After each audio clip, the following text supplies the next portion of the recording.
Hi, I'm Callie Lewis. You're watching Geek Brief TV. This is Brief 731.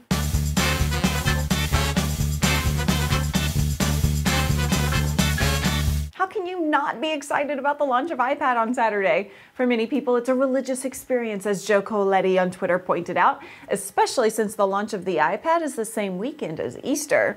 Yesterday, Apple provided several guided tours on Apple.com showing exactly how the iPad will work with Safari, Mail, Photos, Videos, YouTube, iPod, iTunes, iBooks, iKeynote, iPages, and iNumbers. No, the last few don't have I in them. I just can't stop saying I. We have all of the videos embedded at www.geekbrief.tv. If you're skeptical about the iPad, you need to see these tours. And then if you're still skeptical about iPad, I want to hear why in comments. I'm getting the Wi-Fi version. Neil ordered a 3G, so we'll be able to fill you in on both. When I saw this photo on Engadget this morning, I thought, wow, that's the most gorgeous mouse I've ever seen in my life. It isn't a mouse, though. It's an MP3 player made by Kobe.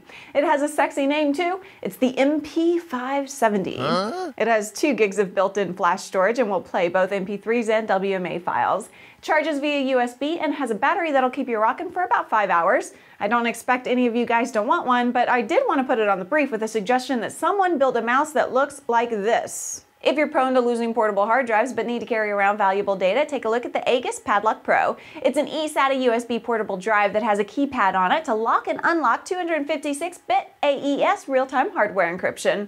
The Padlock Pro version comes in 3 sizes, 250GB, 500GB, and 640GB, and it's priced between $130 and $200.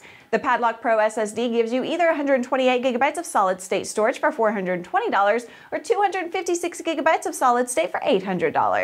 Both the hard drive version and the SSD versions are bus-powered and compatible with Windows, Mac, and Linux. You can have up to 10 PIN passkeys, and your data is protected even if the drive is removed from its enclosure. The old concept of walking around the house at night with an oil lamp or a candle is long gone, but Philips is bringing it back with a design that's particularly cool for kids. It's an LED night light that turns itself on when it senses movement, hopefully not tossing and turning movement. It has a little hook so the light can be hung on something or carried from the bedroom to the bathroom. It charges using a wireless induction base, and its battery will provide a night's worth of light on a single charge. Induction charging also makes it safe for kids since there's no exposure to open electricity. They're $22, and as always, links are in the show notes for this episode on the website. One more. It's so entirely frustrating when you're walking around exploring and you see something that would make a great photo. You actually have a DSLR with you, but it's protected in a bag, and in the time that it's required to remove it from the bag, you know you'll lose the shot. So close, and then it's gone. The cloak bag is a solution for that.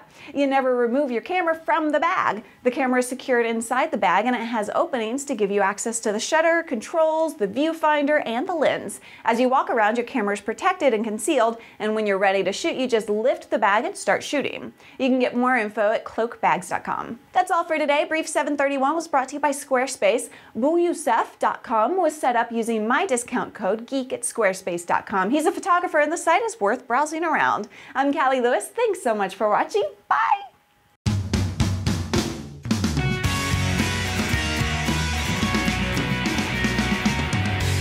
They're $22, and as always, links are in the show note for this episode when on the website. Oh, crap.